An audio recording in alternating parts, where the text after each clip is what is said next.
Hello दोस्तों, मैं स्वागत करता हूँ आपका इस वीडियो में। तो मैं शिवम आपको बताऊंगा आज हिंदी ग्रामर के एक टॉपिक पदबंध के बारे में। और पदबंध से क्वेश्चन परीक्षाओं में फिक्स रूप से पूछा जाता है। हमेशा 1 या 2 मार्क्स का जो परीक्षा है पूछा जाता है। इसमें कोई ऐसा नहीं है कि इससे नहीं पूछेगा। तो पदबंध जो टॉपिक है हिंदी ग्रामर का टॉपिक है और ये मोस्ट इम्पोर्टेंट है। परीक्षा की दृष्टि से क्या है, मोस्ट इम्पोर्टेंट इसको माना जाता है। ये देखिए, क्लास 10 और क्लास 12 दोनों के लिए क्या है, दोनों के लिए VVI होता है। और क्लास 10 में आप जब बोर्ड एग्जाम 2024 में देने जाएंगे तो उसमें आप लोग देखिएगा वहाँ पर पदबंध से 1 या 2 क्वेश्चन जरूर रहेंगे। मैं बताऊंगा इस वीडियो में कि क्वेश्चन कैसे रहेंगे। तो आइए सबसे पहले हम समझते हैं कि पदबंध क्या होते हैं। तो वाक्य के उस अंश को जिसे एक से अधिक पद परस्पर संबंध होकर अर्थबोध कराता है उसको पदबंध कहते हैं। जैसे यहाँ पर देखिए, थोड़ा खाने वाला आज अधिक खा लिया। मतलब कोई व्यक्ति है कि जो क्या करता है, हमेशा अधिक खाता है लेकिन आज वो थोड़ा खा लिया।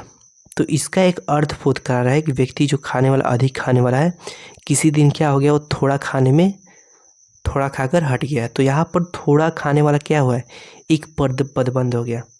और पदबंध का डिफिनीशन नहीं पूछता है परीक्षाओं में। परीक्षाओं में पूछता है पदबंध की विशेषता या पदबंध के कितने भेद होते हैं वो पूछता है। तो यहाँ पर देखिए, तो पदबंध की मुख्य विशेषता क्या है कि इसमें एक से अधिक पद का होना आवश्यक है। पदबंध का जब आप लोग वाक्य देखेंगे तो उसमें क्या होता है, एक से हमेशा अधिक वाक्य देता है। जैसे में थोड़ा खाने वाला आज अधिक खा गया, इसमें क्या है, एक से अधिक शब्द या पद जुड़े हुए हैं।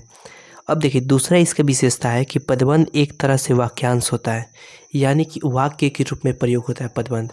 पदबंध सिंपल क्या होता है, वाक्य होता है। 3 नंबर विशेषता है कि इसमें सभी पद एक इकाई के रूप में रहते हैं, यानी कि एक सिस्टमेटिक रूप से, एक ढंग से व्यवस्थित रूप से सजे रहते हैं कि एक जो है वो दूसरे पर क्या रहता है, दूसरे से कनेक्टेड रहता है। तो यहाँ पर देखिए, यहाँ पर मोस्ट इम्पोर्टेंट जो आ गया पदबंध के भेद। तो पदबंध के मुख्यतः भेद जो होते हैं 5 प्रकार के होते हैं।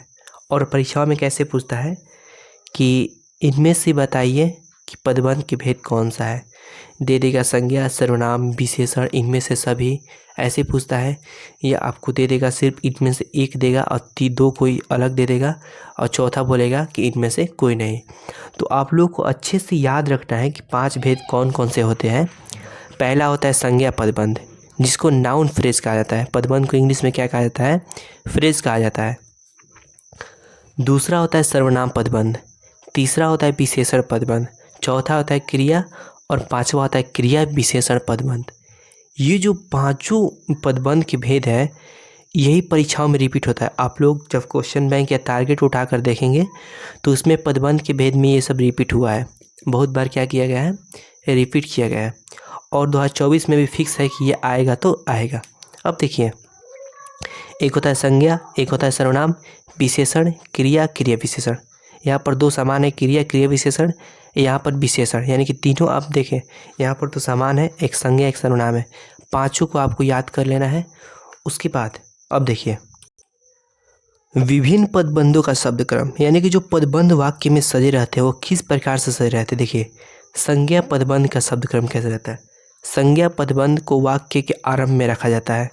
जैसे दशरथ पुत्र राम ने रावण को मार गिराया। यहाँ पर आप जो देख रहे हैं दशरथ पुत्र, ये जो पद है यहाँ पर क्या कर रहा है, संज्ञा के रूप में कार्य कर रहा है। तो दशरथ पुत्र राम क्या है, यहाँ पर दशरथ पुत्र जो है वो संज्ञा के रूप में क्या हो रहा है, कार्य कर रहा है।